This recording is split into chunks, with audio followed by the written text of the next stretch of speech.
are having a hard time believing the Epstein list can be the crack in the brainwashing because we're not listening to cult experts, or we think still there's some difference between what's going on in our government and a cult, but there's not.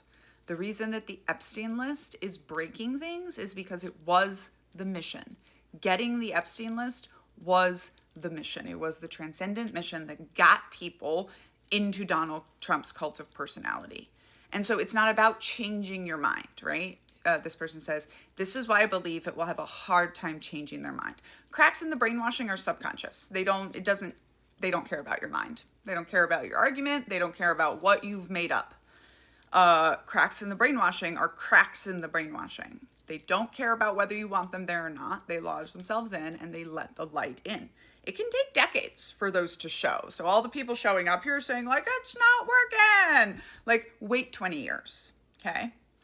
We are talking about long time periods. We've been warning for 50 years that Christian nationalists were gonna get the White House and turn the country into a cult. And now here we are, right? We need to wait another 10 to 20 years to see how a lot of this is gonna shake out. And that makes many of you very uncomfortable. And I'm sorry about that, but that's how it works.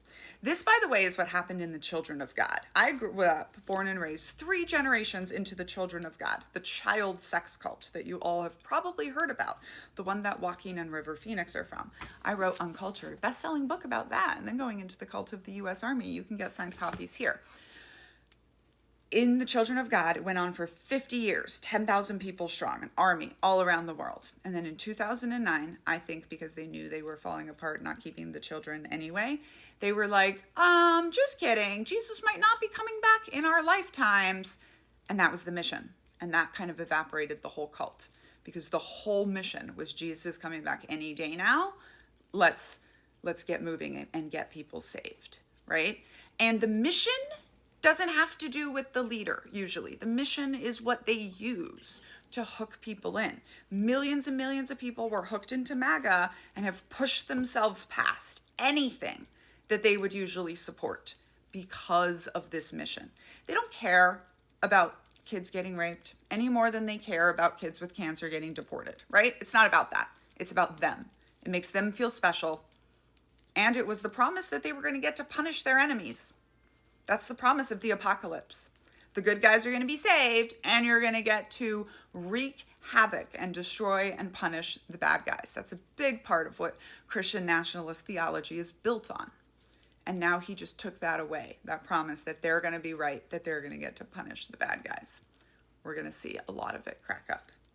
I'm Daniella, scholar of cults, extreme groups, and extremely bad leadership, and it's a wild time to be an expert on the bad guy. I would recommend, if you don't understand what's going on right now, hanging out here, because I do. And while nobody knows what a cult leader is going to do next, I will be here to narrate it for you. You can listen to me read Uncultured to you on Spotify Premium or anywhere else you get your audiobooks, including your libraries, but I hear the wait times are pretty long.